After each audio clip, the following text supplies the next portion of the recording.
Yeah, I think it's because I'm using a phone that I can't get the same like perspective you guys have. We are We're live.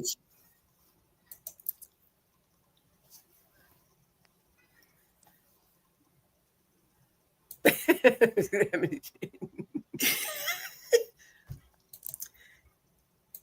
We're live, Clam. There we go. Yay. I can't hear you. Because I haven't hit the magical button that says unmute. Okay, perfect. You still can't hear me? We Yes, can we can hear hear you you. Testing, now. testing. Okay, perfect. Oh, oh, so we may just have to mute while someone else is talking. If your speakers are outside, you might just have to mute Okay. so Okay, there's not that feedback. but we're live, folks. Yay.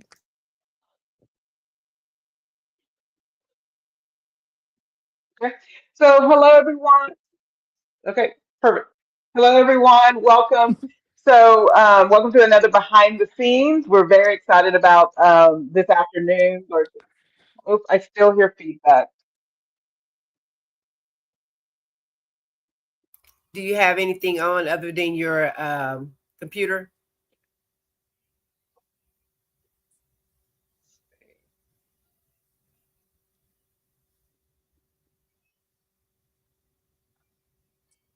I don't. How about now? Is that better?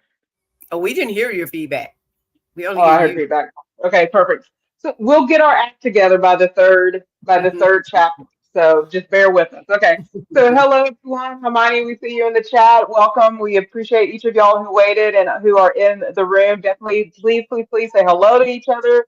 Connect with each other. Hello, Delilah. Make sure we're connecting. We are very excited about this afternoon and in some cases evening, very late evening, and in some cases very early morning. We have Armani on, and it's 2:45 a.m.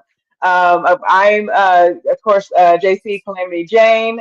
I am excited about who we have here today. We're going to let each of them introduce themselves.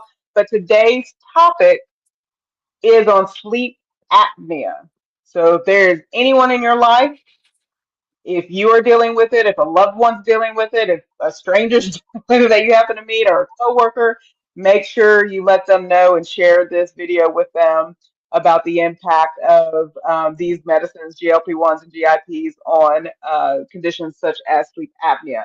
So with that, again, I want to welcome Harjarene, Joe, and of course Amy, and each of them are going to introduce themselves to you. So I'm going to toss things over to Amy real quick to do introductions, and then she'll get the party started, and we'll get the questions going. So thank y'all so much. Hi, my name is Amy, and I have a YouTube channel called Amy Loses It, and I am on a journey to lose 180 pounds. I have lost about 38 of those to date, which is fabulous. So I think I may have taken my 37th or 38th shot on Saturday. I went on vacation and I just forgot everything I was doing. So I have struggled with sleep apnea since forever, and I just didn't know what it was. As a child and a teenager, I never slept through the night, and as an adult, things just got worse, and I suffered some very severe consequences of it. And I just want to kind of share my experience and my journey today. Okay. Okay. And I'm Harjarene Annette, aka dbossway. I also have a problem with sleep apnea, and I am here today to share my um, condition.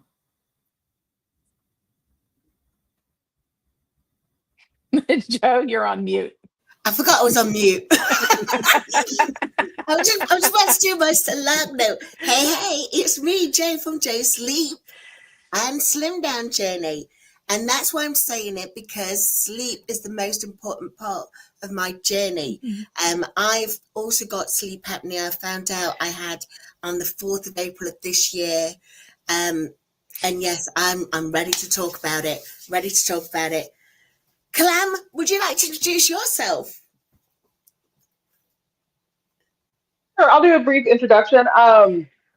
Calamity Jane. I'm the resident type 1 diabetic, if anything, chicken lady and all the things. Um, while I have not been clinically diagnosed with sleep apnea, I do, it's something that many people in my family do deal with, and so this for me, this is an important thing as y'all share your journey, and then each of you share in the chat your journey as it relates to this particular condition. I'm excited about being able to share just the benefits and just the struggles and the conversations you have with your doctors, all the things. And so I'm really looking forward to sort of what this chat brings up. Similar to last time, we will have a series of questions, but we want to make sure, those of you in the chat are friends or supporters or cousins or let's see, who all do we have? Our divas or gentlemen, all the things. I think I'm slowly as people come in the room, I think I'm representing all the families of the All of GLP-1 the community. families. All the families, yeah. It's like we're a more benevolent Game of Thrones. We all like each other, right?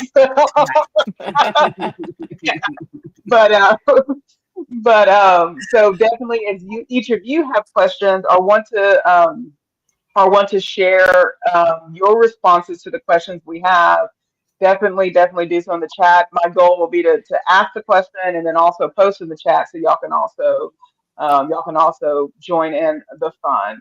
So anything, just any shout outs, anything y'all want to do before we get too far into the questions, ladies? I just want to shout out Joe. She's been so great and so welcoming, and I've enjoyed her content so much. And the amount of weight you have lost, Joe, is unbelievable. I can see such a difference in you, and just overall, just watching you, how much better you're moving and getting around and doing things. Like the motivation you have now to just live your life. It's it's so it's just unbelievable. Like it's I don't know, it just makes me almost want to cry just thinking like how much better you are and how much little hope I kind of felt that you had, like you said, when you started this journey. So I'm just like over the moon at how well that you are doing. And I'm so glad you're sharing your journey with everyone. So Oh, Yeah, yeah, Amy, thank you. yeah. yeah. Don't make me cry. Don't make me cry. Oh, And it your is a hair. beautiful Oh my story, gosh. Joe. I am so It in love with your hair. You have no idea. Notice it is still blonde. Well, yes. My mum she clapped down and says Uh-huh. no, no Oh blue, wow, no. no Yeah. blue. She is completely against the blue. I thought she came on board with it. Maybe you can get those get some extensions to play with every once in a while. Who knows? That's Yeah, it. Just rock up one day with just that long blonde blue haired wig and see she Do it. accepts it. She does, and I'm dying hmm right. Well, perfect. Well, we'll get in on the first question. I feel like this is a downsizing diva type question. So if it is, Dee Dee, just you can you're welcome to claim it as one of your questions. But I feel like this is a Dee Dee, very much a Dee Dee type question. So I'm going to ask, if a good night's sleep had a superpower, what would it be, and how would it transform your daily happiness and wellness? So if a good night's Wow. sleep had a superpower, what would it be, and how would it transform your daily happiness and wellness? Oh my And we'll start with goodness. Amy. I mean, for me, like, I think just the good night's sleep itself is the superpower. Like people don't understand. Like my sleep apnea is so bad, and even with the machine, I still really struggle for it with it. I probably need to have surgery on my nose. You know what I mean? Like a lot of people have a deviated septum. And I also like I was just outside for a couple of days sightseeing with relatives, and now like my allergies, I can't breathe. And I just feel miserable. Like it would just make me feel good. Like you don't understand, like getting a good night's sleep and get waking up rested and being able to go about your day and not feeling that by like 2 o'clock you just want to lay down on the floor because you're so exhausted because you have no energy because you're not getting oxygen to your brain. And like sometimes just the confusion and the can't think straight. there's so many things that happen when like you're not getting a good night's sleep or you're just not breathing properly. So yeah, like just actually having a good night's sleep like would change my world. So We yeah, and it doesn't happen very often. On rare occasions, I will take a Benadryl and that will help. But with people with sleep apnea, you should not be taking medications that make you sleep because you stop breathing. Even with your machine, you can stop breathing and you don't wake yourself up if you are taking medications to keep you asleep. It's very oh dangerous. wow. They actually Oh, make wow. me hallucinate because I stopped breathing and then I've got lack of oxygen. So, like Tylenol PM, like any of the PM medications, absolute huge no for me. Cannot take them at all. So, but Good yeah, to oh my know. gosh, it would absolutely change my life if like I got a good night's sleep. If I just got 8 hours, I get about 5.5 to maybe 6 of disturbed sleep each night. That's it. That's it. I'm done. I'm done. I'm out of bed. So. We'll hand things over to, thank you for that, Amy. Hand things Mhm. over to Harjarene. What if it was a good night's sleep was a superpower? I'm gonna have to How would say the it same. impact? I'm gonna have to say the same. Like last night, for instance, I had 3 events last night. Um, and I did not Amy was saying that medication, but I actually take a medication to help me sleep because my anxiety and my depression. But I did not take that medicine last night because I just stayed in my bed all day and I just didn't want to get out of it, to go and take that medication. But I had 3 events, and that was the only difference because any other nights like 0.2 or 0.5 or no events. But so that medicine is, helps me get a good night's sleep because my mind Mhm. races through the night, Yeah. Mm, with the anxiety and the depression. Um, so I take my medicine. I have my CPAP on. And that just helps me. I'm able to get up so early in the morning. Sometimes I beat my own alarm clock. I'm up at 4 o'clock in the morning, but sometimes it's 3 something in the morning that I'm up because I'm getting a good night's sleep with my CPAP and Wow. my. that's good to know. That's good to know. Mhm. And Joe, what about you? Well, as I'm the resident geek in the group, and I was thinking of Marvel characters. I was thinking of DC characters, but I've come up with one character, and it's from the Invincible range, and her name is Atom Eve. And Mhm. what her superpower is she could just read. She could turn herself into anything, any sort of. Oh, She just restructures herself, and she turns into that because she can control atoms.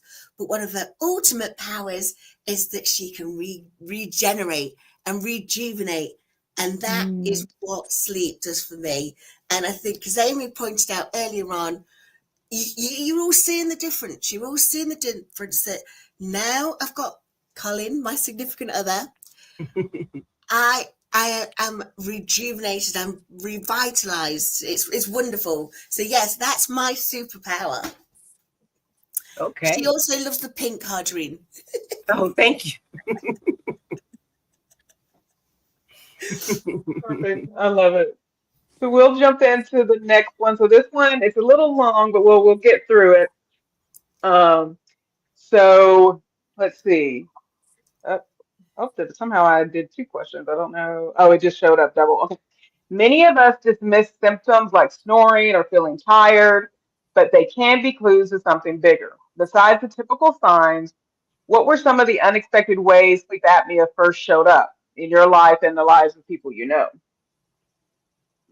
So For essentially, just me, the bottom line up front, yeah, just what walk us through some of the symptoms beyond some of the standard ones. it was just constantly ending up in the ER because I would have uncontrolled blood pressure, heart palpitations, dizziness. So I really started getting that in my early 30s. So I kind of like, as far as my weight, like I'm I was not overweight as a child and a teenager. When I got a little older and could afford to buy food and feed myself, and then I started putting on the weight as a young adult. And so when I got to my mid 20s. I was about 180 pounds. And I stayed that way for a long time. But then my dad died in my early 30s. And so, like, the stress of him dying and then me putting on a little more weight and closed off my airway even more, just, I was literally, I felt like I was going to have a heart attack. Like, my blood pressure was through the roof. And my heart would just go into tachycardia and it would race at 140 beats per minute just constantly. So it's like you're out there running a marathon. So those are really kind of the first symptoms that I noticed. And also, kind of well, I took a Tylenol PM because I'd had a back injury and I really needed to sleep and I was trying to get through the pain. And then I had like this very horrible hallucinogenic episode because I stopped breathing while I was, under the medication. And it was terrifying because your brain's trying to tell you to wake up, wake up, wake up, wake up.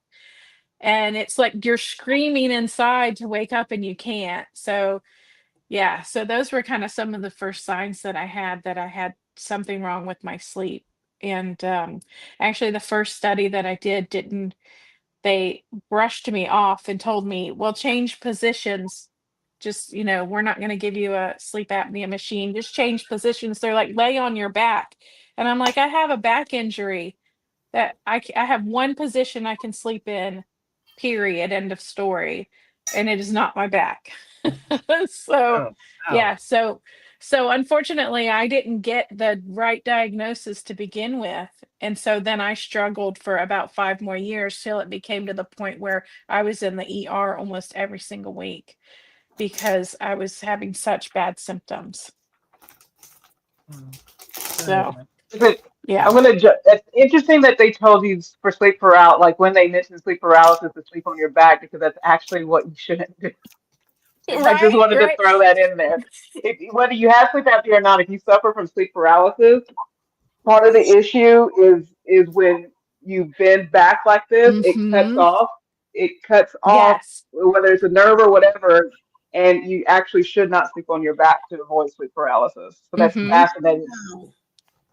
Yeah. We'll talk later about what that experience was like for you. But sorry to jump in, Harjarene. Go ahead. Yeah, I didn't. Well, my husband told me that I was that I snored. But snoring isn't the only thing that says, hey. But he sleep himself, so he couldn't tell me if I stopped breathing. But I know about sleep apnea because he has sleep apnea, and it stopped me from sleeping many a nights because I knew he would stop breathing in his sleep until he finally went and he got a CPAP machine, and we didn't have that problem anymore. He sleeps with a CPAP machine as well. But my doctor sent me for a sleep study, and it came back that I stopped breathing 32 events per hour. So it was obstructive sleep apnea. So it was severe sleep Mhm. apnea. So I was able to get on Zepbound because it's supposed to help with sleep apnea, and Mhm. my CPAP machine. So between the two of them, me losing the weight and the CPAP machine is helping me through with my sleep apnea. Like I said, I had 3 events last night, but I kind of think that's because I didn't take my medication. But any other night, it's like 0.2, 0.0. It's not a lot of events as long as I'm on that machine and losing the weight. So Losing weight. It works. it Mhm. works. I For me, I would say definitely the symptoms that both Amy and Hardrain have already explained. Another symptom I had was I had dry mouth, Mm, Mhm. really, mhm, really dry mhm. mouth. Um, but then I also was getting dry eyes. So they were saying, oh, maybe it's an autoimmune issue. And at that time, I was waking up drenched in sweat and then needing to change my sheets. So I thought that was the perimenopause that I was in. So I just thought that was the initial part of my sleep worries. But it was my doctor who actually said, you've got these asthma type symptoms, you're not sleeping, you blood's raging, everything's raging. I think we should get you into asthma clinic. And it was when I was in asthma clinic that the asthma specialist said, I think you should do this test. and that's where it came out. And for me, the problem always was because I don't live with anybody, so I don't have anyone telling me to wake up. And I'm just thinking about you, Harjarene, when you hear your husband, before he got his machine, when you're hearing him stopping to breathe, it's frightening, isn't it? It's frightening for you, and you didn't go to sleep because you're worrying about your husband. But when you've not got anyone, and weirdly, and I don't know now, Amy, if this, because one of my doctors said that sounds like sleep paralysis, but weirdly for me, my sister kept appearing in my dreams. Joe, wake up. She'd say, isn't it about time you took a breath? She'd say, and my sister, she's small and mighty. You do what she tells you. And I wake up like, I was like, thanks, Michelle, thanks, Michelle.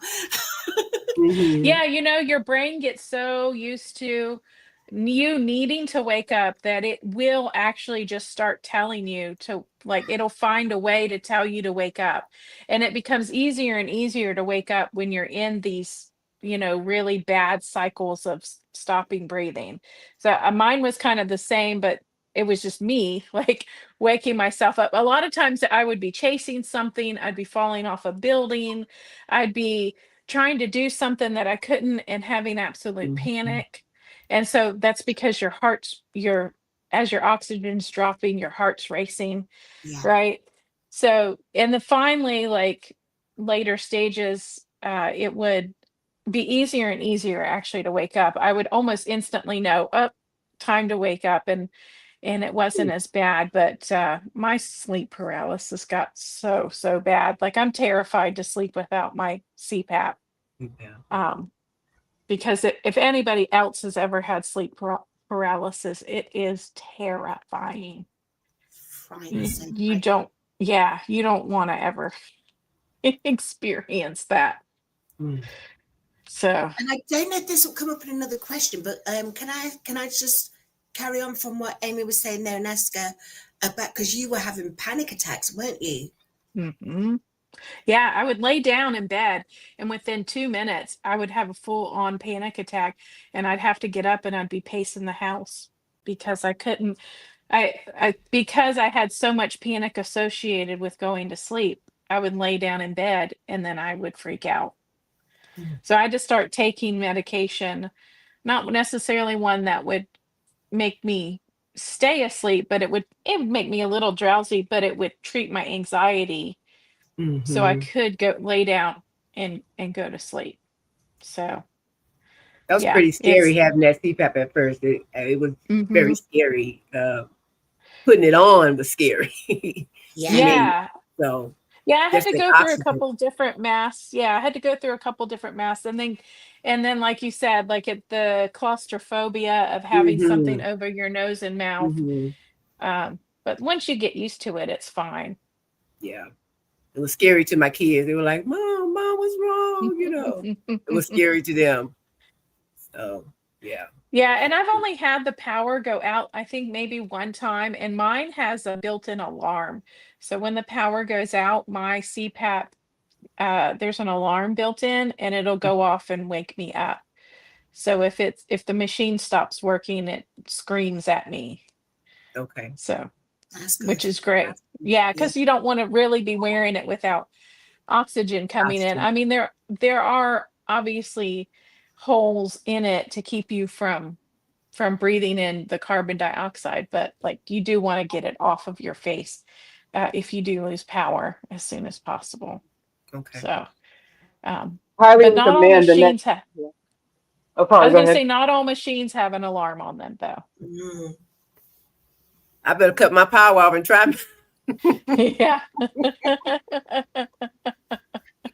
I was going to say, because I think there's an Amazon Prime Day coming up, and you don't have to do Amazon, but usually and I'll link it in our chat, even though none of us are sponsored by this, but there's a really good mini generator.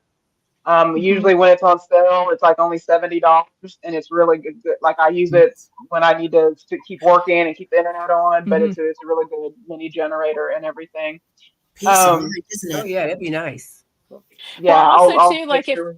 Mhm. if you can't do a generator that's like gas or propane or something else, don't forget that they sell those larger battery banks out there now that you can keep those fully charged all of the time, and then you can plug in appliances to them, and they should last a good 24 hours, if not more, for just a CPAP machine.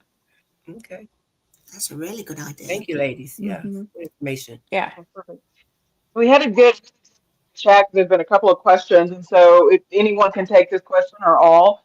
This is from our dear Kate, Joe's Fairy godmother. Very fairy good. godmother. Exactly, yeah. And so her question is there a direct correlation or causation between sleep apnea and cortisol levels? Just either from your research or your doctor. But anyway, go ahead, Amy.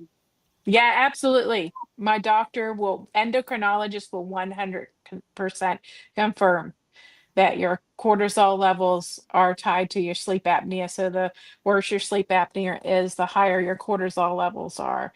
And the more difficulty you will have losing weight because your cortisol levels are through the roof. So, yeah, Mhm. absolutely. So I have had medical doctors tell me that. And the reality of it is because of that panic, isn't it? And the anxiety that both Amy and Hmm. Harjarene have already explained, Mhm. is Hmm. that if your body, even with you subconsciously not quite fully awake, your body knows that it's not getting the oxygen. That's why it drives your heart rate up, it drives Hmm. your adrenaline up, it drives the cortisol up. And then if you're like, for me, I stop breathing 8 to 5 times a night. That's happening every 45 seconds. And that Hmm. was why I'm saying that, but it was for me, Hmm. there was nothing I could do about trying to lose weight. I was getting like this and I was just becoming more grey because there's no oxygen in me. I was like, I think it was about 74% oxygen.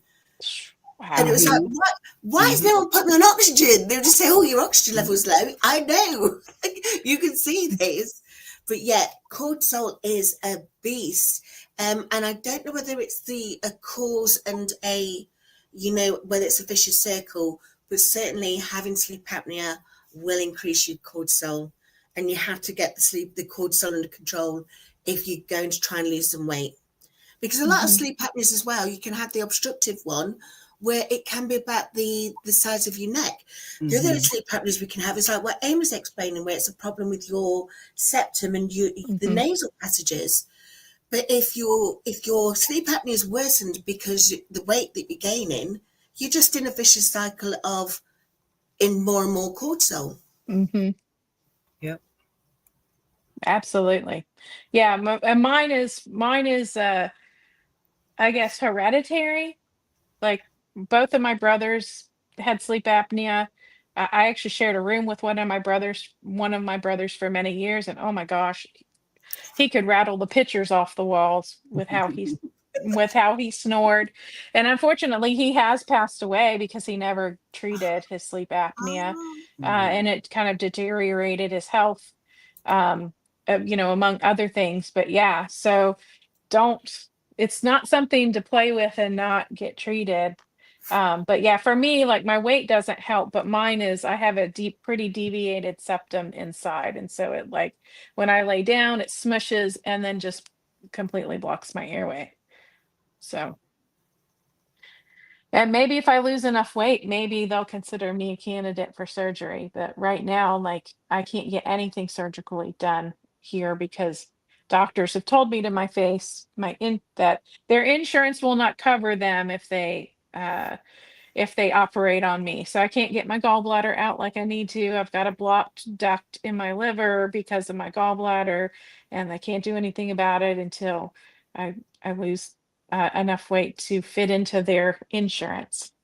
Until when you So lose weight, because you're losing the weight. So yeah, I'm losing the when you weight. lose So weight. yeah. Yeah. Yes. So I think I'm only 20 pounds away. So pray for me that I'll Yeah. I'll get there soon, and You'll get there. uh yeah, maybe for my birthday. I had back surgery on my 40th birthday.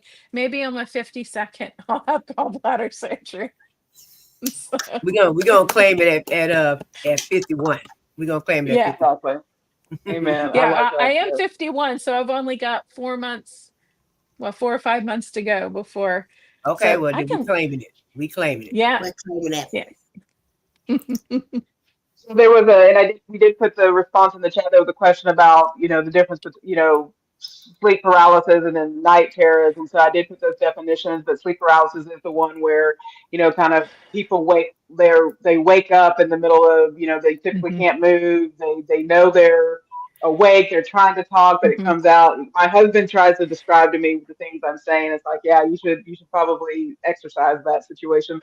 But, and then whereas, night terrors is that sort of you fully just waking up in that agitation due to something being stimulated. So definitely go, research each on your own if that's something you know or experience or just interested in. What happens in our bodies when we're asleep or lack thereof sleep is very fascinating. So, and then I Mhm. think there was another question before we moved on. Oh, and I just want to say it out loud. Delilah put this in the chat. Yes, 100%.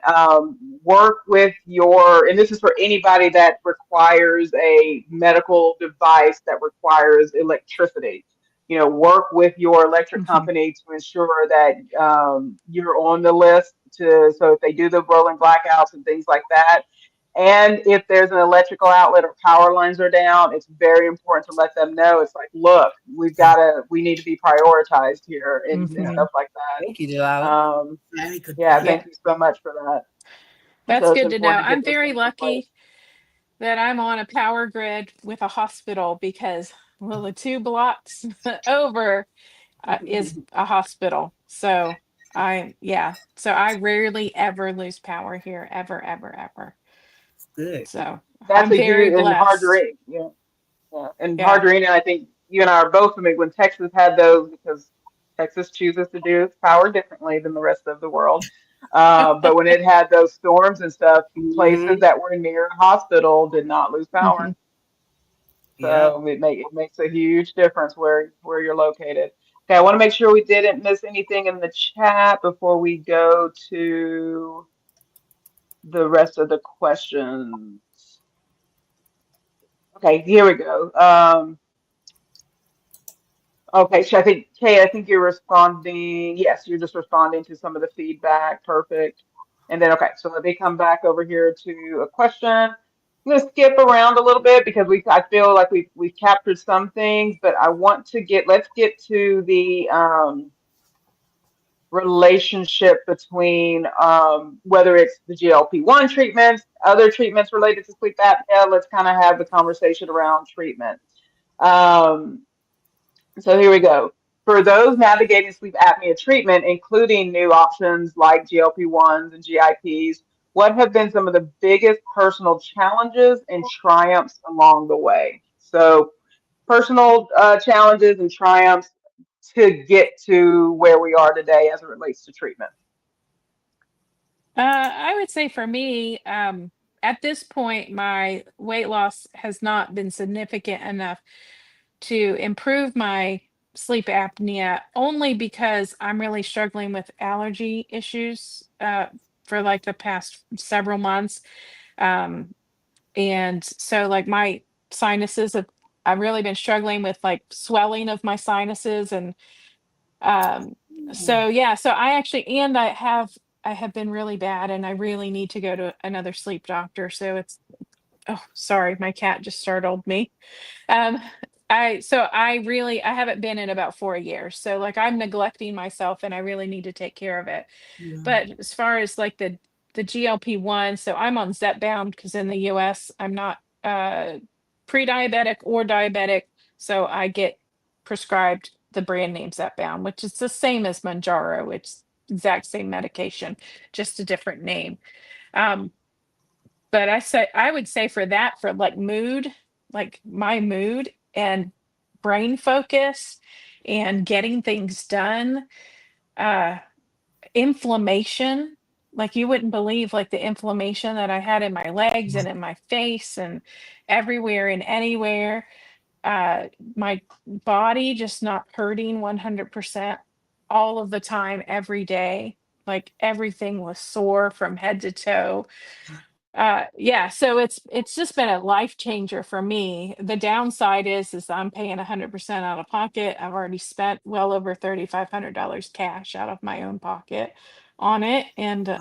I'm getting at the end of my rope. So I'm like, start a YouTube channel. Let's see if we can get learning some extra money to maybe help pay for that. So, I'm hoping that my employer, like, annual bonuses are coming up soon. So I'm hoping that, like, by the time I get that can float my medicine for several more months, and then maybe by then I'll be making a little money on YouTube. So um, that's really the downside, is the healthcare system just not providing, because like my BMI was not even on the chart. If you walked into a doctor's office and they had a BMI chart on it on the wall, because of my height, I'm 5 foot tall, my number would not be on there. But yet somehow the healthcare plans feel it's appropriate to deny me a treatment for me to lose weight, right?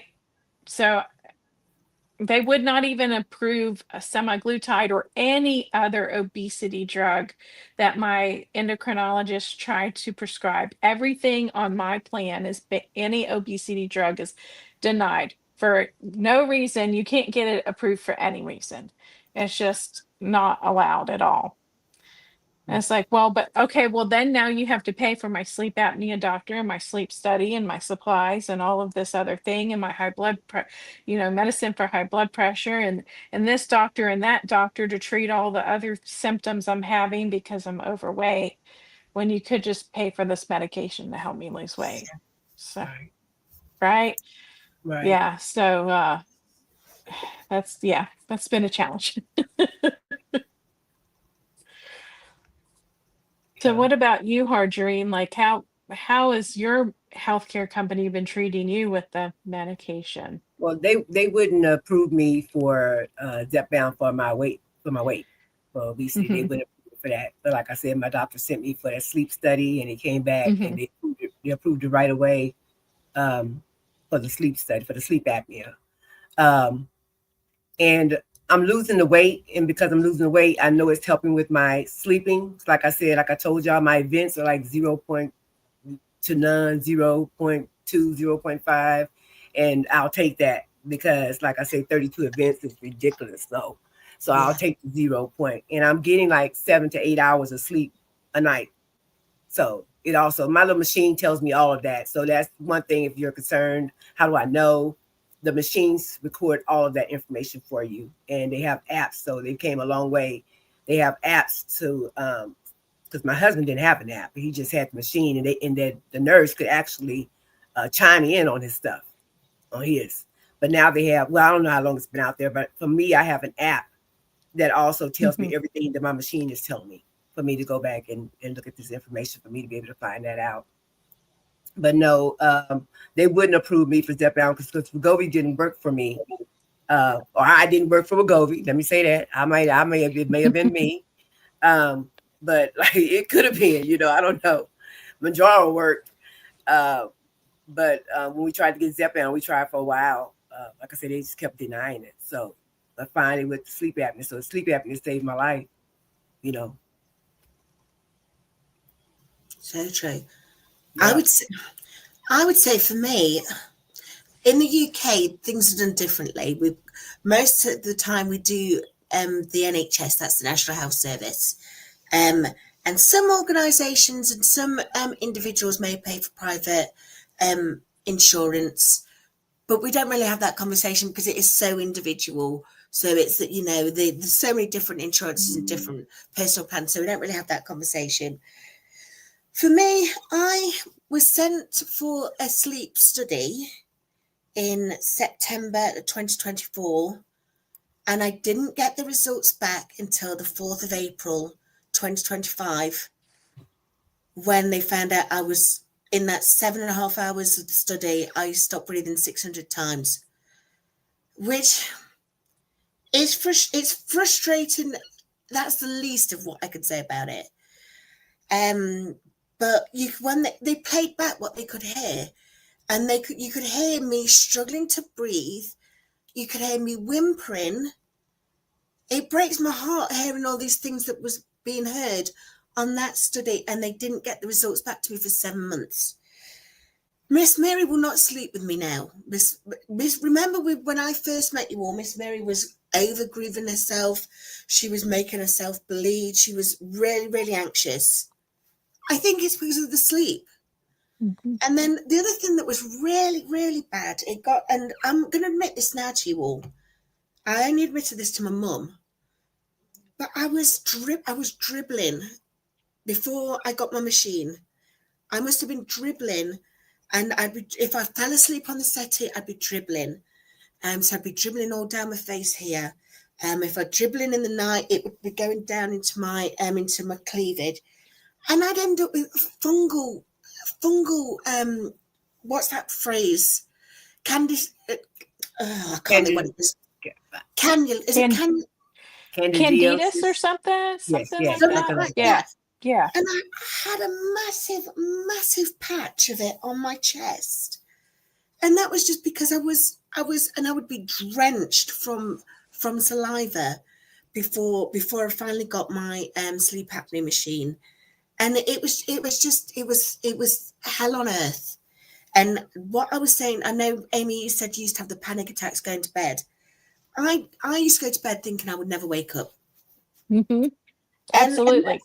it's a horrible thing to have to go, because you need to go to sleep. Your body's telling you you need sleep. So I'd be falling asleep, and this is another really important thing you have to be keeping an eye out for. If you fall asleep at your desk, or if you're watching the TV or anything like that, you have to go and get a sleep study done, because if you were a driver, you don't know if you were falling asleep when you were driving, and you would absolutely hate the idea of something awful happening because you didn't know that you had sleep apnea. So if you're falling asleep watching TV, go and just speak to your doctor, and see if you could just do like a sleep study. And I'm hoping that for those of you in the UK, in the US certainly, you're not waiting 7 months for the results. It took me No. 7 months to get the appointment, Yeah. never mind 7 months for them for the results. And the difference that would have had on my life, as I say, I didn't have a life, did I? We know I didn't have a life. I've got a life now. This is brilliant. But I've got Colin now. So like exactly what you were saying, Amy, I'd never be without him. And even, Mhm. I was not very well over the weekend, so I was trying to sleep a lot. I'd be in bed just with Colin on, even if I Mhm. wasn't asleep, and just having that oxygen coming through, because I think that has helped me get to the stage that I'm back out of bed again now, 2 days after a fibromyalgia flare up. But yeah, crazy times. Make sure we need to Mhm. vote. We need to vote to get the Congress people. We need people who care a little bit more for our health. Yeah, Yes. That's what I'm going to say. Yes. I'm not going Absolutely. to any bandwagon, but yeah. Well, now I'm gonna, Joe. I'm gonna let you hold the cards with that conversation. So, that's yeah. okay. So yeah. Vote. Yeah. So yeah. So no, that's perfect. So a really good question came up in the chat, and I'm always curious about this because I've heard a few people talk about sort of, I don't even want to. I don't put labels because I get things like acupuncture and massage and cupping and all those things, and it's done wonders for me. But let me find her. Yeah, my traveling gypsy Tara had a really good question. Have any of y'all used things like acupuncture or Reiki, things like that, to help with sleep? Mm-mm. No, honestly, I haven't. Teresa. Okay, thank you. I have tried, what have I think really the thing that I've tried is limiting electronic devices in my bedroom. So when I go to bed, like my phone goes up immediately. Like I don't no longer bring my iPad in my bedroom. And my phone, as soon as I usually take it in because I have a cat who needs medication 5 minutes apart. So I go in there and I set my timer. Then when I'm done with him, I set my alarm for the morning and then my phone goes up. So helping with decreasing the stimulation, and then just like unwinding your mind. You know what I mean? Just focusing on relaxation and just breathing and clearing your mind. So those are the only things that I have tried other than using my CPAP religiously. Um, so yeah, that's all I have done. And then kind of continuing with, and y'all were sort of headed this direction already. Let's getting into sort of the lifestyle shifts and changes, whether it's in how you're eating, your workouts, things of that nature. What does that look like pre and post your treatment, your diagnosis, and now treatment of sleep apnea? For me, honestly, I've had it so long and I've been under treatment so long that I kind of almost don't remember. Honestly, I've been using a CPAP machine for at least 12 years now. And I think prior to that, really, I think one of the struggles I had was when I was exercising. I would really, really struggle. Like my fingers would turn red and burn. And there's some other symptoms that my cardiologist explained to me that was really from the lack of oxygen that I'm getting at night. Also, I'm starting to get varicose veins on my feet and around my ankles. And that's from lack of oxygen at night, right? Because it's going to take away from your extremities. So I'm kind of getting some staining that's like not really going away. Um, and obviously the weight gain, the increased cortisol levels. So that kind of happened with the sleep apnea, and it's slightly, I'd say slightly improved. My cortisol levels are pretty good, but weight gain, my weight is tied to my sleep apnea, but not like mine is the brain receptor problem. So, and I also have Hashimoto's, which makes it incredibly difficult because Yeah. it's an intermittent disease, right? Like you're good, you're good, you're good. And then next thing you know, you put on 40 pounds in a month for zero reason. And by the time you get your doctor's appointment and you take all your tests, all of your labs are normal again because all of everything that went haywire in that month that you put on weight has then gone back to normal. And so, like, I do regular testing and then they can never catch it because I never end up managing to get an appointment around when I'm having an episode. But luckily, I don't have them very often. It's only been about 3 or 4 that I've had. But when you're putting on 40, 50 pounds in a month, right? Yeah. Like that's a huge jump in your weight. So I And kind of that's went that's from, not yeah. food. There's no way that could ever be Mm-mm. food. Mm-hmm. It's not. It's not at all. Because I didn't change my diet at all with that. Now because I have the Hashimoto's, like it has progressed into I'm starting to get food allergies. So now I'm like, I have a corn allergy and a shellfish allergy. And so it very limits what I can eat because the Mm, corn is in everything. I did everything. a shopping video on my channel and I was like picking up packages and showing people, oh, well, there's xanthan gum in it, there's cornstarch in it, there's modified cornstarch, there's cornmeal or corn this or corn everything, right? And so like 99% of what's on the shelves, like I can't put in my body because it has corn in it. Yeah. So I really have to strict to stay to fresh fruits and vegetables, unmarinated meats. I can make my own marinades, but like most commercially produced like sauces, almost all have some type of corn thickener in them. So yeah, so I really have modified my diet and I have seen the inflammation go down from not ingesting corn. Uh, and taking the GLP-1 has really like taken a lot of the inflammation. I have pictures of me like 30 to 40 pounds lighter, and I compared them in one video, and like my face was so puffy uh, because I had just been eating so many things that had my contaminants in it. I was like traveling through Mm. Switzerland and eating dairy, eating cheese through Oh. Switzerland. And my face was just so swollen. I looked like I had chipmunk cheeks. But the GLP-1 has been amazing for inflammation. Like, yeah, you wouldn't believe like the difference. And what was it? My cardiologist was so pleased when he saw me a couple weeks ago because he was like pressing on my feet and pressing on my ankles, and he's like, there's no swelling there at all. That's That's So brilliant. good. That's That is good. yeah, great. Brilliant. Yeah. so But you don't do that it. Oh, has, go ahead. Sorry, Amy. I was going to say, yeah, so that has made a huge difference. And when I'm not having this allergy flare up and I'm actually getting a good night's sleep on the CPAP, like it's just life changing because you can actually do things the next day. You're not literally sitting there going, looking at your watch, when can I go back to bed? Like I need to go lay back down. Mm, Like I need to stop doing anything and I need to just vegetate.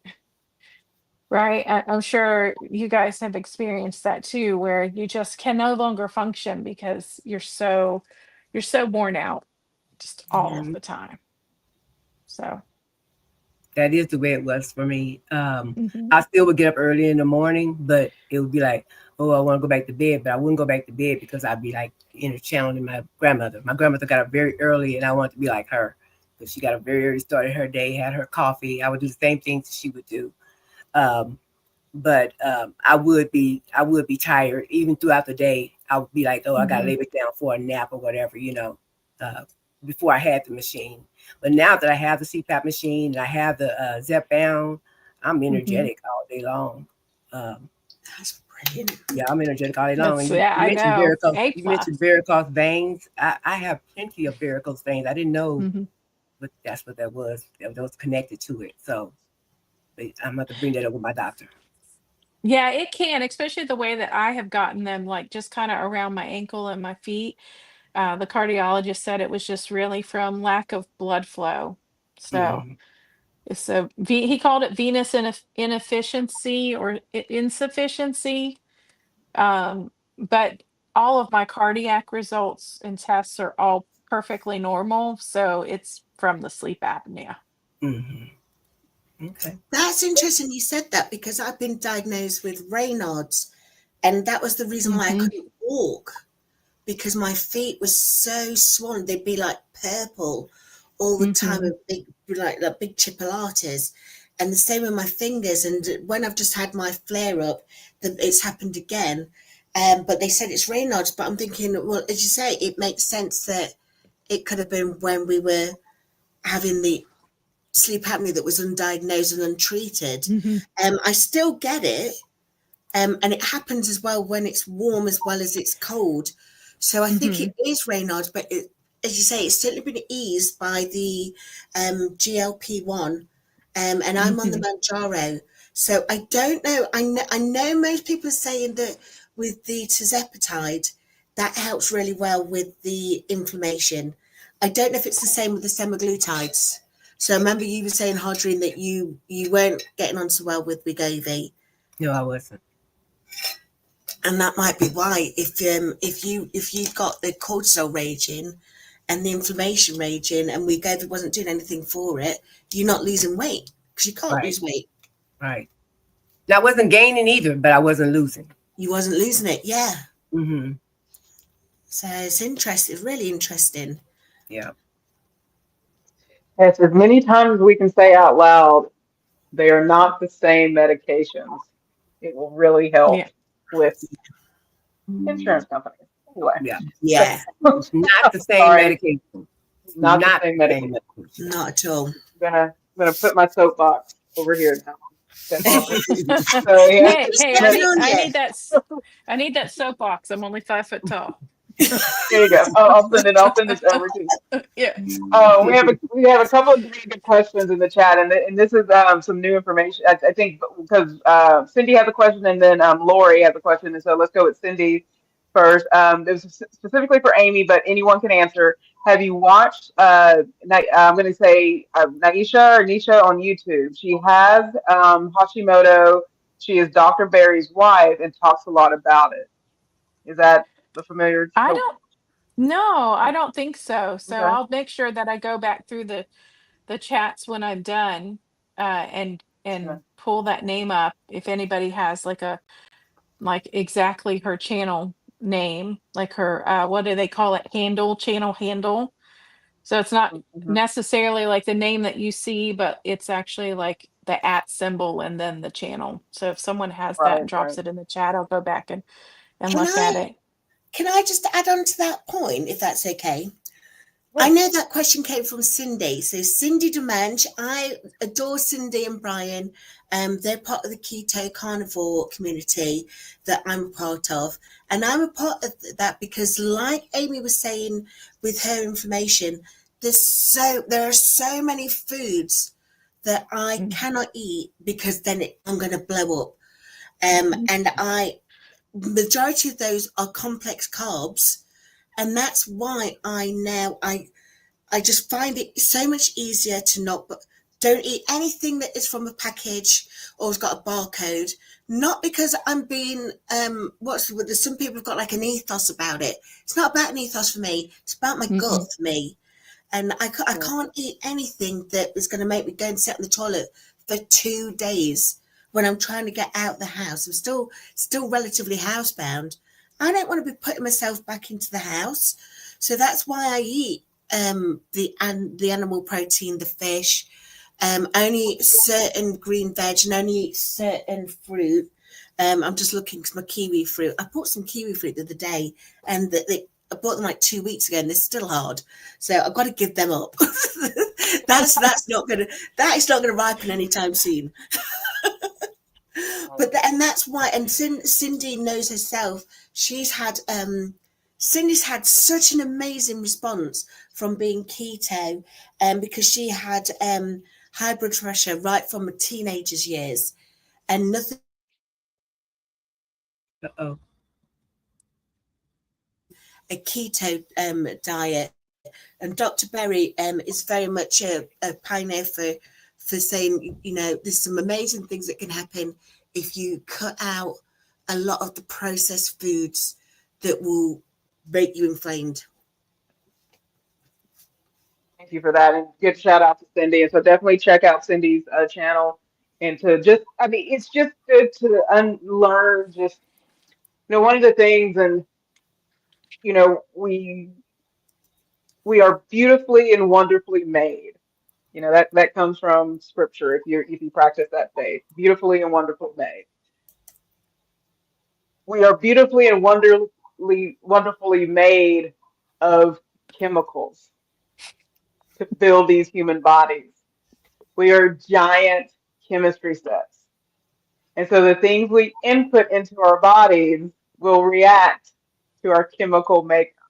So it is very important we monitor how our body reacts to things that we input by choice and by just what's out in the world. So really explore these channels that talk about all the ways that we can take in food and all the things. So thank you for that, Joe, for highlighting Cindy's channel like that. Thank you. And so Lori from GLP Journey and Review, definitely check out her channel as well. She does amazing interviews. So this is one for people. I definitely want to hear more about this because I don't think I've heard of this. So has anyone tried the Inspire implant? No, No, and I I hadn't don't know heard. what that is.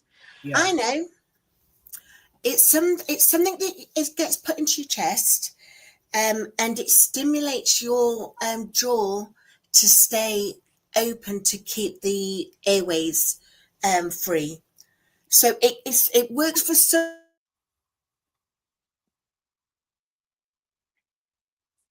masks. Not sure it would work for you, Amy, because of yours is septum based. Hmm. And I think as well, my doctor said that my neck is wide, but he said as well that I will have to be on the CPAP for the rest of my life. So I don't know whether, because I don't know whether I've always got a wide neck. I don't know. I don't know if he put that out there or something, but maybe that's something for those, especially those who really struggle with the idea of sleeping with the CPAP machine, who struggle with the claustrophobia. But it's an implant. Similar implant to what I had with Heart Garfunkel, where they put it in under the skin under your chest. I'm not sure if Laurie wants to share any more information in the chat with us on that one.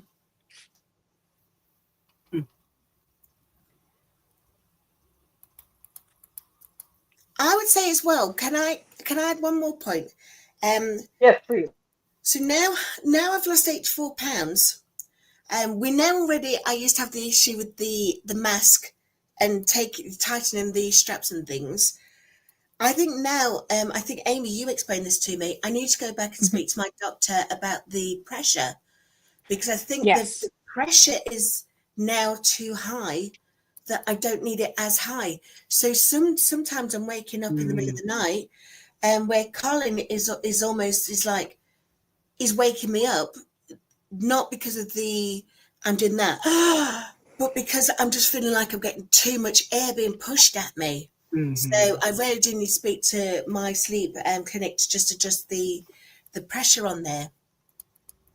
Absolutely, especially if your weight is contributing to your sleep apnea.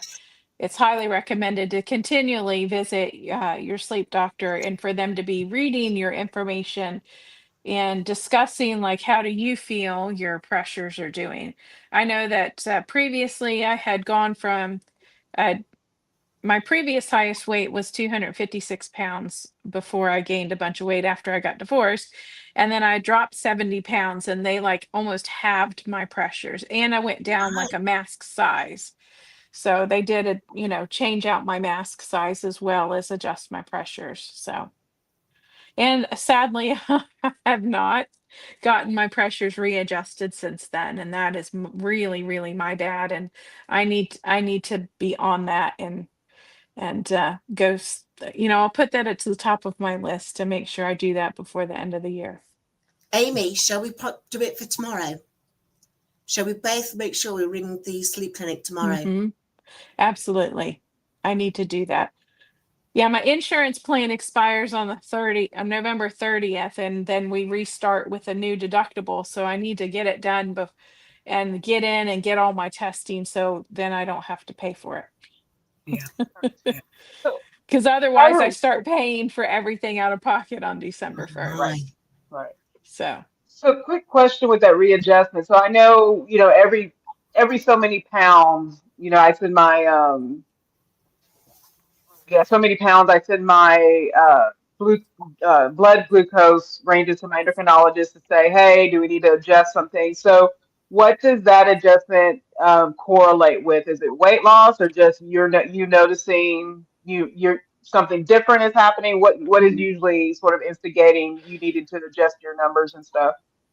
yeah, it's a lot. Well, if your sleep apnea is really hindered by or exacerbated by your weight, right, as the fat in your neck and around your airways shrinks, then those open up your airways more, right? So then that means you don't need as much pressure to keep you breathing and to Yeah. get past that. That's how the doctor explained it to me. So, yeah, as you're losing weight, then you just don't need the higher pressures. I don't know that there would be a correlation with blood sugar and the sleep apnea. I've never, because I've never had an issue with my blood sugar or glucose level. So I don't know like how Oh, that would correlate. sorry about that. It was less about blood sugar than it was the impact of weight on you adjusting, Oh, yeah, what yeah. you're doing So with it your. really Sorry is for the the confusion. like, yeah, that's okay. So yeah, so I think with me, like when I did lose down to 180 pounds, they did take my levels down. But I think like Joe, I would be a person who would need it all of my life until I probably was able to get septum surgery. And maybe at that point after that healed, I could come off of it. But like I said, I've had sleep apnea since I was even a teenager. I noticed that I would stop breathing and wake up every single night. So yeah, so Joe, what were you gonna say? I was just going to say, I'm not sure if Harjarene's noticed this as well, but I've now recently found I'm no longer pre-diabetic. Well, I couldn't understand why I was pre-diabetic. I know, it's good, isn't it? Everyone threw up some confetti for that one. Everyone threw confetti. Hey, I I'm got no some longer today. pre-diabetic. I've got to accept it as a good thing because we know that apparently it's taken me off the ability to get it free, the Manjaro free. So, but please, I'm very happy that I'm no longer pre-diabetic. But I never understood why I was pre-diabetic in the first place because I've always eaten low carb, low FODMAP because of the problems I was having with those foods. And I think Jen and we were talking about it, wasn't we? And we said about cortisol can be part of the problem with the blood Oh, glucose as well. 100%. I mean, absolutely. anything can impact blood sleep. I don't want to shift the conversation too much, but anything can impact. But what's going on in your dental work, and if there's any infection that can impact it, that's why teeth should be under healthcare, not its own category. But again, not going over there. Um, cortisol levels, just anxiety, anything that's sort of causing all that stimulation to happen can affect Mhm. blood glucose. But that's for another. We are going to talk about it further about blood glucose. But yeah. Yeah, so Joe, like Yeah. I'm really surprised that they took you off, that they're now saying they won't cover the medication, because in the United States I recently found out that if you were pre-diabetic or had type 2 diabetes and you lost enough weight that you were no longer testing in those ranges, the insurance companies consider it as remission and not cured. So they would continue to pay for the medication to keep your sugar levels and glucose levels in check, right? Because it's kind of like the disease of obesity. It's like just because you get it under control. If you stop taking the medication, like then, oh, well, you still have the disease, right? So like it could come back at any moment. So it's in remission, What not cured. interestingly, there's the fourth part of what's it called? You've got to have 4 of 5 in the UK. And because I Oh, haven't got okay. the pre-diabetes, then that's why they're saying I'm out. But what he's doing is he's put me back on for another echocardiogram because my blood pressure's come under control. So he says, let's get your echocardiogram done again, because that's the one that's going to prove that I've got the heart disease. So we know I've got the heart disease. So I'm already wearing the machine, and I've still got the problem with the aldosterone. So hopefully I'm going to get it that way. But if not, then I'm going to dispute it. As Kalam said, take it to a higher power and dispute it, because it seems unfair that the fact that because I've got myself out of pre-diabetes, I'm not going to get the medication, even though, as you say, I've still got all of these issues. Well, Well, just don't ever downplay your symptoms. Like my advice for like getting things covered is don't downplay your symptoms. Kind of play them up, and okay, maybe have that candy bar before you go to bed the night before you're going to get your sugar tested. Like, look, I'm sure saying that's probably illegal, but you know what I mean? Like, I think like so much is taken away from us because of like a checklist on a page, when like you need the medication, like you shouldn't be taken off of it. You still have a decent bit of weight to lose. And also too, like how are you going to keep yourself under control if you don't have the medication, right? It didn't cure, maybe like your diabetes is in control, right? So you're pre-diabetes, you're no longer pre-diabetic, but when you stop, what's going to happen? Maybe it's going to go back, and maybe you're going to put weight back on even though you're dieting, right? Because it didn't cure the disease of obesity, it's just managing it for you, that's it. It's managing it. right? It's And managing it. Harjun will agree with that, won't you, Harjun? Because of the differences in the different medication that you were on. Yep. And to answer that question about the breathing, I think my machine is not, like I said, I was on number 8. I believe it's on number 4 now. So my machine is doing it itself. It's adjusting Yay. itself. So I don't know if that's That's the technology brilliant. that they have out there or what, but yeah, it was on Yeah, they 8. do have self-adjusting Yeah. machines. Yeah. So it's doing it I itself. want one of Wow. them. It's doing it itself. Confetti for Harjarene. That is brilliant. Yeah. It's on 4 now. That's carved. Wow. That Yeah. is definitely to be celebrated. When I started, I was at 11. So, Oh, yeah, well, I so just that got to was a check lot. mine and it's 17.7. Wow. That's what I mean. He's forcing it. I'm like, Colin. Yeah. So it's not, so Kyle's not readjusting itself. Okay. With those times in the night when your man wants to let you know that he's there. That's what Colin's doing for me at the moment. It's like, Colin, no, I'm not in the mood. Oh my gosh. Jill, my friend What? Jill just said hers is at 20. Oh my 20, Oh my wow. goodness. goodness. Yeah. Yeah. Wow. Wow. Wow. Okay, look, grandmother's up. So we've got Charles on, haven't we? Yeah, he said Grandmother's he. up, Bab. The Yeah. goat. We're not winning. We're not Yes. winning. Yes. And But we here's have a couple. Oh, go ahead. Go ahead, Audrey. Oh, sorry. Go ahead, Jill. I have the res med. The ResMed Yeah. one. Yeah. The res med. So I've I got have ResMed, but I think I've Philips. got an older model. Yeah, I have a Philips brand. I had ResMed at one point, but I've been using one so long that I think I'm on my fourth machine. I think so. Right. Wow. Yeah. Yeah. Wow. The Philips one's Yeah. supposed to be really good, isn't it? Hmm. Yeah, it's really nice. The downfall is that the machine can't be used without the humidifier attached. Now, you can turn the heated tube and the humidity off when you're traveling, so you don't have to fill the tank. I did that recently when I was on the cruise because I didn't have distilled water.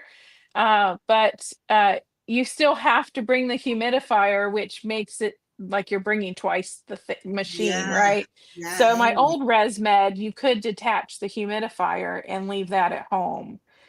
Um, but yeah, so most people don't realize that if you read through the instructions, there's usually a way to use it without the humidifier if you can't get a hold of distilled water. And I really don't recommend using tap water because there could be microbes or bacteria. Yes. It's not just the minerals that could build up in the tank. It's also too that it's not purified, So I'm right? it's glad you just So said that, Amy. fumes. I'm glad you said that yeah. because my mouth has been very dry and I stopped Hmm. using the humidifier. I stopped using the Yeah. humidifier. But I have distilled water. I think I'm going to start Hmm. back using it because my mouth has been Yeah. so dry. Mm. So I think Yeah, I'm going to start back mine has mine has an automatic, like it reads the humidity in the air and mine changes using. because like seasonality here, like in the winter we get about 10% humidity indoors. In the summer it's about 60 to 70%. So it's a huge swing. So my tank adjusts the temperature of the little hot plate to cause the humidity. Hmm. I notice in the summer, like you know, if I fill the whole thing up, it can last for a week. But in the winter, it's like every day I have Wow. to Wow. fill up my Hmm. humidifier. Yeah. Okay. So yeah, definitely. If you're having dry mouth, Yeah, I'm going to I do would that. I'm going to definitely start turn it that back tonight. on. Yeah, I'm going to start it Hmm. tonight. Yeah, and I see our comment there, like uh kept blowing my mouth open. That's yeah, that definitely can it can happen. Now I'm a mouth breather already. I Hmm. cannot sleep with my mouth closed, so like I wouldn't notice that. I've So we always got my have mouth hanging open. right. It's funny. Yeah. So one quick question, and I think and again, if y'all are in the chat, throw in some Mhm. questions. But one question we want to ask everyone, because I just think this is, just good to know. Uh, what's your personal secret, our very much out loud secret, right? To staying motivated and committed to your sleep apnea management, um, especially sometimes if progress feels slow. What are some of the secret things you do? Um, so for me, like sleep apnea wise, it's a no-brainer because I know, like to me, like I have this absolute panic of I'm going to die in my sleep if I don't use my machine. So I'm always motivated to use my machine, even if it's just a nap, a 20-minute, 30-minute nap or sleeping. So there's no motivation needed. Like, I'm always going to do that. Like staying on diet and getting my act together with my health and nutrition. Um, I just realized that there's no one like I'm single now. I divorced my husband and most of my family has passed on and you know like my closest friends live a decent bit away and I realize I'm on my own. If I cannot care for myself, there's nobody here to do it for me. So I just have to remember that like if I need help using the toilet or in the shower or getting ready, like, I have to make sure that I'm healthy enough to be able to reasonably take care of myself Yeah. because there's no one else that's gonna do it for me. So that's really my motivator. I have to keep Mhm. remembering that I have to keep doing it. And so even if like I eat something that I shouldn't, or if I go over my calories on a day, I'm just like, whatever, just keep on track as much as I can, because like 95% better than I was before is 95% better than Mhm. I was before. Right. Right, So if right, I'm messing up right. 5% of the time, whatever.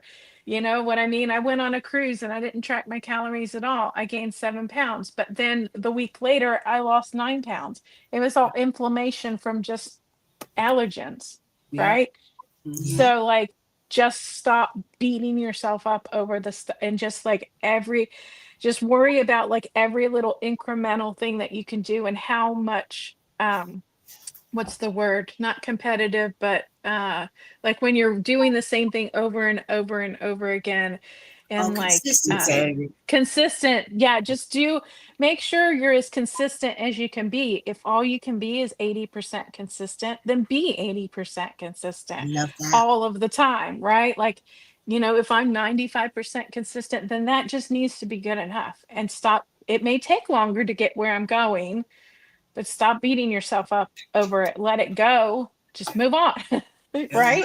Celebrate your wins and stop worrying about like you're never going to lose weight again. Because before, I would have been so upset. I would have never not counted my calories on the cruise, because I would have got back and been like, I'm never going to be able to start losing weight again, because without the medication, I would have never started losing weight again. Right? Like once I broke my perfect diet, it would have ground everything to a halt for months. So I don't know if anybody else ever experiences that, but like before the medication, when I would diet, I had to be 100% consistent all of the time. Mhm. Like one time I ate something on 4th of July because people were encouraging me to, break my diet, and I did that, and it took me another month and a half Right, to get my weight to move again. And it was Wow. literally like one meal, and it Yeah. threw me off right, for a month and a Not half. worth So, it. right. no, but now, like, because the medication, I can actually lose weight. I just like do my best every day, and, you know, to just keep steady, just keep, don't beat yourself up, celebrate your victories, and be consistent. So, Yeah. You know, the medication that we're on, it works here mhm, and in the gut. yeah, Works both places. absolutely. Yeah, works in both places. My motivation is my kids and my husband. Um, my husband is 25 years older than me. He's 78 years old. So I mean, he's getting along better than I am, but but he is 78. So and I have 7 kids at home. So I wouldn't want to leave here my husband. You know what I mean? I wouldn't want to leave here before Mhm. him with all of them and their different attitudes, personalities. Them being them. But that's my why. That's my why, and that's my That's motivation. that's a beautiful why. Yeah, Mhm. stay healthy. I think for me, my motivation has just been I've been unwell for too long. It affected who I was. I remember saying on Downsizing Diva when she interviewed me that there was a time that I thought I was surplus because my family could have got so much more out of me if I just wasn't here anymore with the will and things like that. And now I don't feel that way, which is great. And my family clearly never thought that way, but you know yourself, don't you? Know yourself that you just want to be able to do your bit for family, and now I could do my bit, doing it a whole different way, and that's my why. That's awesome. Yeah, Yeah. because I know when I first started watching your channel, like how you were talking about, like, kind of you were almost at the point of desperation, right? Like it Yeah, was, yeah. And for me, that was a lot of it too. Like I just kind of woke up at beginning of July of 2025, and I can't do this anymore. Like if I'm gonna live, I gotta live and stop waiting for that knight on a white horse to come save me, right? yeah. Dr. Right? Knight, Like, Dr. White yeah. Knight. Like, Right. yeah, I was just waiting for the easy button because I've had such a rough go of it in life that I really needed the easy button, but I finally had to realize like that it doesn't work that way. Yeah, Like it doesn't matter how much I need it or deserve it or want it. I had to make the decision like you, Joe, like you just have to do it. Mm. You just yeah. You just have to start doing the thing and little by little you get there. that's right. But you girl, you are zooming. You are zooming out the door. You're like going 84 miles an hour. I mean, like them little dogs that go and do the Yeah. zoomers. Yeah. And you know, Joe, just moving around your house, you know what I'm saying? Mhm. That's the exercise. You're Yeah. just moving around. Mhm. I said Mhm. when those first weeks, I couldn't walk around the house very well. Really struggling. And now look at me. Now look at me. I'm getting up to get my hula hoop. The Harjarene Mhm. bought me my weighted hula Popping hoop. up, just getting up. Do my Well, different bats. I saw you when you fixed your doorknob, and then next thing I know, like you're outside sitting outside at a Yes, she was. table, and then you're talking about going out and get fish and chips, and I'm like, look at her, like, you know, like you said, like you couldn't get up and move, and now you're running around the neighborhood, Right, right, Me and right. Sir talking to Michael. all the men on the street as they're walking by. Can you help me? Can you help me for a minute? I'm like, wow. I know that's a good one to go back and When I'm rewatch. scared to death. You definitely got to go watch that one, Jen. Oh no, I did. It was absolutely brilliant. It made me miss living in kind of that sort of city center type situation and stuff. And it's just so like that's why I can't. I'm so looking forward when you're just going to be walking around Nottingham because I just it's going to be so much fun watching you just spend the day in Nottingham with Joe. Like, it's going to be good. Oh yeah, you're gonna have to start going on walks and doing lives as you're walking, please. Can Oh you? my, oh my. You will. Remember, You I will. have problems with my coordination still. Oh, girl, you You should will. see my travel videos. I'm walking and my camera's like rocking back and forth because I walk like a penguin. I love that one though, where you was walking through the boat. You was walking all the way Yeah. through the boat. How many steps did you do in the end? I 10,000, I think that first day. Oh, Wow. that's good. Yeah. Yeah. Yeah, I and did yeah, 3.59 miles. wow, Oh, wow. crazy. Have you had Yeah, how Amy, many? we'll have to talk cruises at some point. So yeah. Yeah, Absolutely. definitely. Yeah, I've been commenting in the chat with my other channel. It's Uh, at if you seek Amy K. So yeah, so you'll see my avatar there. Since I'm using my iPad to do my commenting because I'm on the camera on my phone and I can't see Right. that it's so small. Right. Well, there's one that Miss Nikki, and I think it's a good question to go over it towards as we sort of wrap up because I do want to honor everyone's time. 'Cause I know, our very own Traces of Tuan is going to be on the anchor moments later, and so give people time to get up and move if you've been kind of just hanging out with us, drink some water, have some dinner, and get some family time in. But for Miss Nikki did have a question. If each of y'all could just kind of share, top, your Mhm, primary symptoms. Oh, let's see. I think I just dropped my channel. But Miss Nikki has asked. They go into more detail earlier in the replay, so definitely catch the replay. But if y'all can kind of just go over what symptoms led you to find out you have sleep apnea, if we can just start mhm, Amy, mhm. Harjarene, and then Joe. okay. Yeah, so mine was elevated blood pressure, tachycardia, meaning my heart rate was like at 140 or above beats per minute for continuous levels. And yeah, just that really, those two things really kicked it off because they sent me to the emergency room. So that just kind of started the cycle and snoring, snoring really badly. I didn't think I had any symptoms. I mean, my husband told me that I was snore. And I was going to tell y'all too. Well, like you said, Joe, at one point you thought you weren't going to make it. I used to think of myself choking to death. And I'm wondering if that was from the sleep apnea. Yeah. Because I would wake up coughing in the night. What I Mhm. would do. Oh, yeah, Yeah. absolutely. So I always said, I think I'm going to end up choking to death. Before I even found out that I had sleep apnea, that's what I was saying. If I leave up out of here, it's going to be because I choked to death, in my sleep. Oh. You know what I mean? Because I would always feel like I'm choking. But other than that, I didn't think I had any symptoms for sleep apnea. Everybody snores. It doesn't mean you have sleep apnea because you snore. But True. but I did end up having severe sleep apnea. And as you were saying, if you were having that nightmare, that would have been exactly what Amy was saying to me before with my sister. It's a nightmare of your body trying to get you to wake up because it knows you're choking. Mm-hmm. So yeah, I think I had exactly the same sort of symptoms, but also had really bad cotton mouth, as Darian called it. Sorry to see, Darian. And the other one was I was really struggling to not breathe, but I was always just had a constant cough. I was always coughing, and then got to the stage that I couldn't get through a sentence without coughing.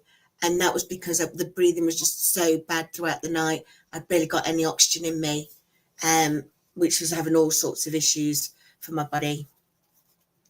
Yeah. When I got tested, my breathing was at 70. Was below 70. Wow. Yeah. Wow. Mm-hmm. Yeah.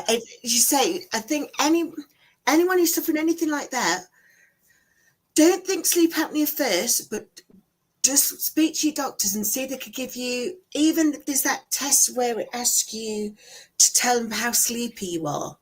You could do a handwritten test or on an app or something where I can't remember the name of the test, but it asks you about how many times you fall asleep when you're watching TV, how many times. I used to fall asleep when I was cooking, but thankfully I had everything on a timer.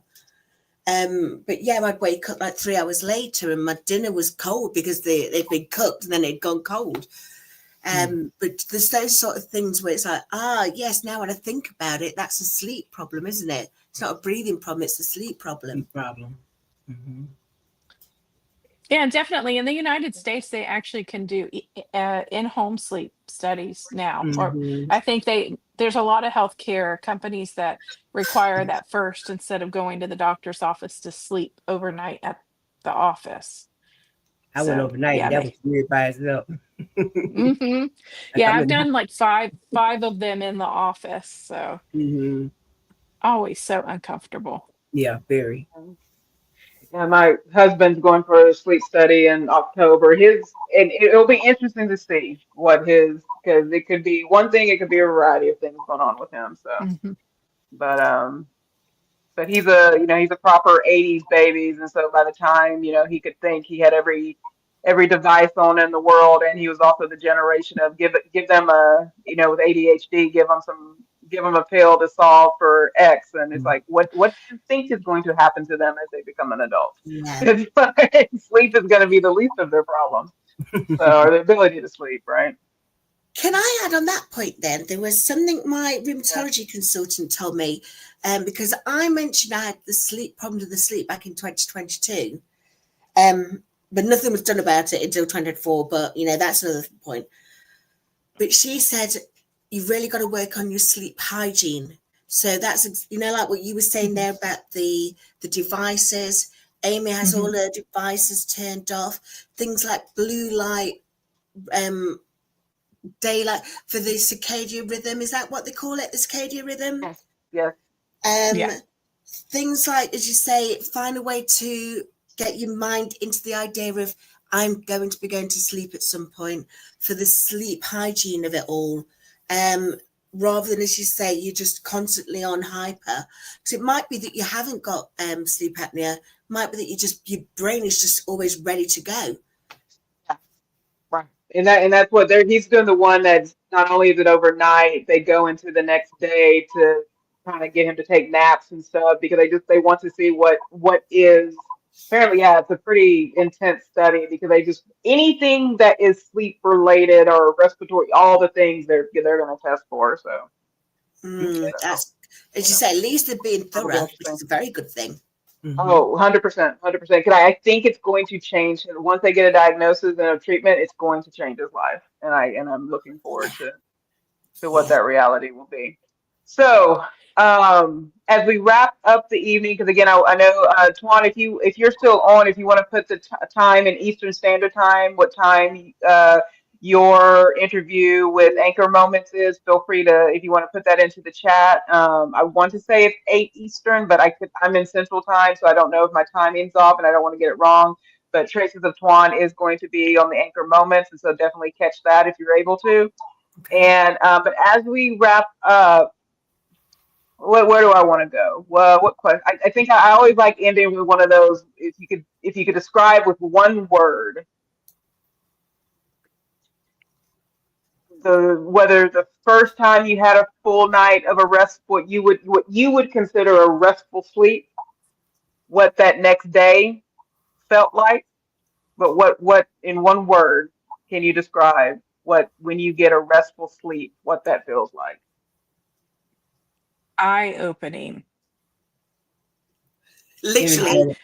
Yeah. Eye-opening because I didn't know what getting a full night's sleep felt like. And so to feel normal, like, oh, this is what people get, right? So eye-opening. Energetic. Great words. Great words. Mind revitalized. Hmm. Revitalized. Fabulous. I'm just looking. And I Did you see. see the last message from RMC about his dad? Oh, did I miss that? Hold on, because I want to catch it. I was constantly feeling. I see the drive. Oh, yeah. Oh, So that's what it's really so important for everyone who's having any sort of sleep issues to just go and check it out, because as you say, you yeah. don't want to be driving your car, falling asleep and then flipping your car Hmm. like Charles's dad had done. I hope he was okay, Charles. Yeah, I hope he was okay.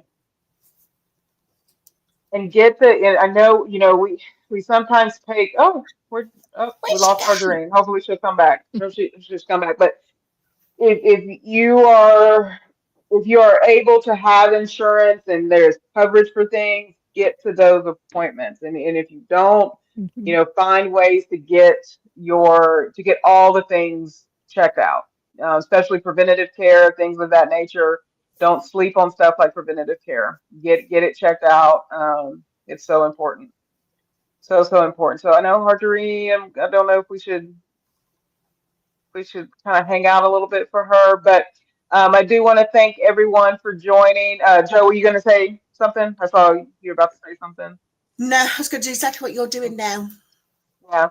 Yeah, no, and each of y'all do it. And actually, I'll throw it over to Joe and Amy. Y'all kind of, y'all sort of wrap us up, and then again, everybody around. I think it's gonna be 8 o'clock Eastern, but definitely go check out.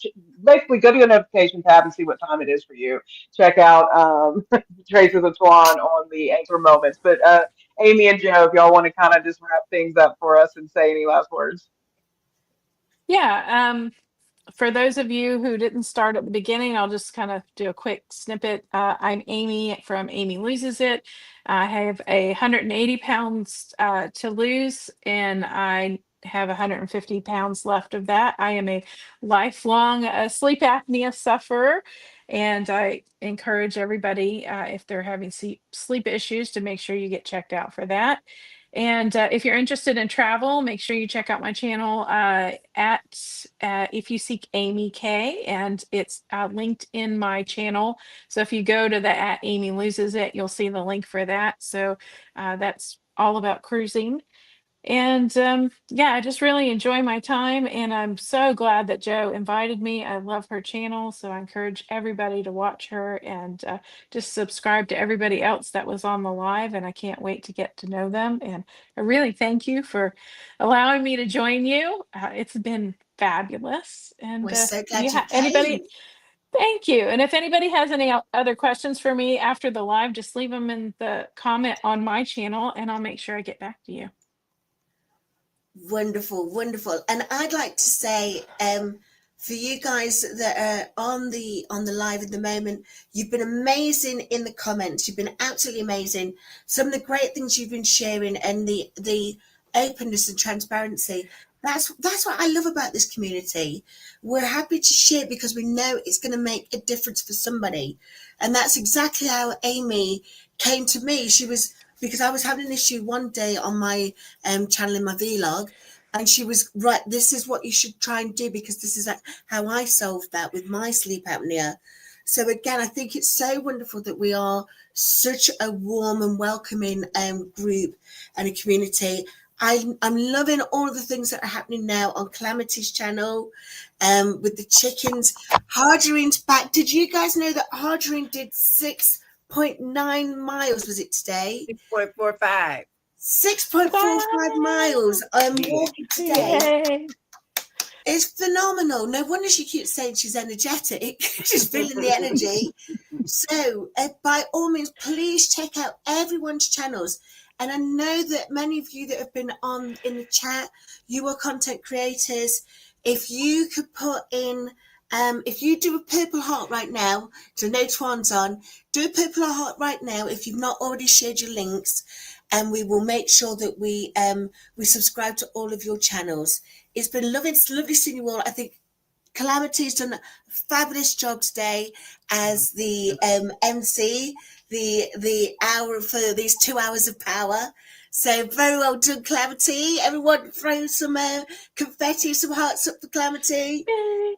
Yay! And as I say, Yay. it's been so wonderful to have Harjarene in the chat. Harjarene looking dbossway. Oh, here we go. Here's some confetti. So Harjarene at dbossway, she's doing some amazing things on her channel as well. Please subscribe to Harjarene's channel. And Amy, please, everyone, subscribe to Amy's channel. Watch the cruise. For those of you with the cruising set, I'm not sure if I've seen Vicky yet, but she will be here on the replay. Go and check out Amy's channel. What was it again, Amy? Your second channel? It's at the symbol. If you seek Amy K. Okay. Wonderful. But yeah, that's all I'd like to say. Thank you, folks. Thank you, folks. Thank you. We hope to continue to do these behind the scenes. We have a couple of different, I know in October, mark your calendar for October 13th especially. We're going to be doing one on HbA1c, so diabetes management, type 1, type 2, and all the types in between. This is now a type 5 diabetes. And so that's going to be October 13th. And then we have a couple of other different ideas. We want to talk about things like hobbies. You know, what's life in maintenance, and start those hobbies and things to keep you interested in life now, because they're going to matter the most once you hit maintenance. So we're going to have conversations around the different crafting and things that we do. And I don't know, maybe we'll get some sneak peeks at how to with some of the crafting. We don't know yet. We don't know, because we're still thinking about it. So stay tuned for more of the behind the scenes. We love each and every one of you. Y'all are dear to us. And if you're interested in participating in any of the things, definitely let us know as well. So have a good evening. Get ready for Twan and Anchor Moments later tonight. Get some steps in, get some water in, and have a good, depending on what your next meal or snack is, make it good, and make it, make sure that it brings joy to your journey. So with that, we'll call it an evening. Thank you all.